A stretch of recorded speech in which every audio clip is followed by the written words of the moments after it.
দেব শুভশ্রীর সম্পর্কটা বিয়েতে গড়ানোর কথা ছিল। অনুরাগীরা অধীর আগ্রহ নিয়ে অপেক্ষায় ছিলেন প্রিয় জুটির বিয়েটা দেখবেন। শুভশ্রীর পরিবারও নাকি দেবকে মেনে নিয়েছিল, তবে শেষ পর্যন্ত প্রেমটা ভেঙে গেছে।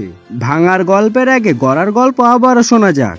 দুজনের বয়স কম, একের পর এক সিনেমায় জুটি বেঁধে অভিনয় করেছেন। দর্শকেরা দেব শুভশ্রীর রসায়নে মুগ্ধ হয়ে আছেন। 2009 সালে জুটির প্রথম সিনেমা চ্যালেঞ্জ নির্মাণ করেছেন রাজ চক্রবর্তী। বলা চলে রাজ চক্রবর্তীর আশকারায় দুজনের প্রেমের গোড়াপত্তন ঘটে। ছবিটি ব্লকবাস্টার হয়, এরপর আর পেছনে ফিরে তাকাতে হয়নি।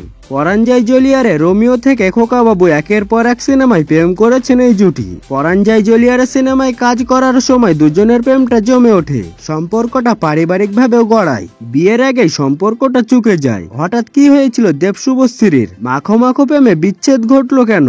দুজনের প্রেমের মধ্যে দেবের জীবনে আরেক তরুণীর আবির্ভাব ঘটে। তিনি আর কেউ নন, রুক্মিণী মৈত্র। রুক্মিণী তখন অভিনয়ে নাম লেখাননি, মডেলিং করতেন। রুক্মিণীর সঙ্গে দেবের সম্পর্কটা গোপন থাকে না, শুভশ্রীর কানেও যায়। এরপর থেকে দুজনের মুখ দেখা দেখি বন্ধ, প্রেমও ভেঙে যায়। 2013 সালে মুক্তি পেয়েছে দেব শুভশ্রী জুটির শেষ ছবি খোকা 420। প্রেম ভাঙার পর 2015 সালে ধূমকেতু সিনেমায় জুটি বাঁধেন দেব শুভশ্রী। ছবিটি প্রেমে ভরপুর। ক্যামেরার সামনে হারানো রসায়নকে জীবন্ত করেছিলেন তারা। 10 বছর পর ছবিটি আলোর মুখ দেখছে। এই মাসে সিনেমাটির মুক্তি ঘিরে দুজনের পুরনো প্রেম নিয়ে চর্চার শেষ নেই। শুভশ্রী সংবাদ মাধ্যমকে জানিয়েছেন তারা পেশাদার, ভালো চিত্রনাট্য চরিত্র পেলে আবার একসঙ্গে কাজ করবেন।